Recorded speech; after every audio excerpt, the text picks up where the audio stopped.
Okay, so this is out of Harum, Georgia.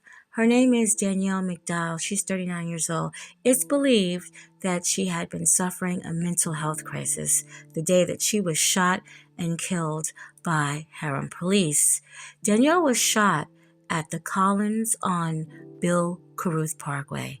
Now, minutes before 1:15 p.m. on Sunday, police responded to a domestic disturbance. A neighbor had recorded the video showing Danielle had a knife and she was sitting by a naked man that she stabbed multiple times. When the police and paramedics arrived to the scene, that individual was dead. Then Danielle had started to stab herself. She then wouldn't follow any police commands and she lunged at the police officers. They did try to use their tasers on Danielle, but it didn't work. They were forced to shoot her.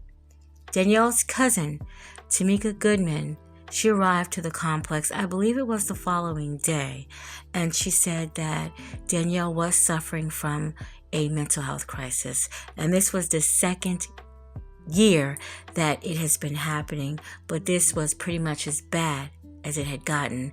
Danielle McDowell was a U.S. Army veteran who moved to Harum with her 17-year-old son to get a fresh start. I mean, it could be a possibility that maybe Danielle was suffering, post-traumatic stress disorder.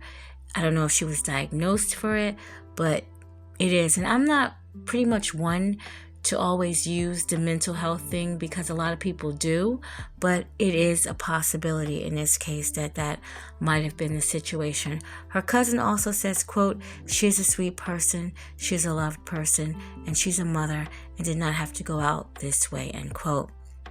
They spoke a little bit about the deceased naked man that Danielle had killed, only knowing that she'd heard that this was a man or a neighbor that lived across the street, and unfortunately it would turn out to be her deceased son, Khalil Wigfall. That was the one that she had gotten into that domestic disturbance with earlier that day on Sunday. He was 17 or almost 18, I believe, years old, and he attended Harum High School. So that was the one that she had killed.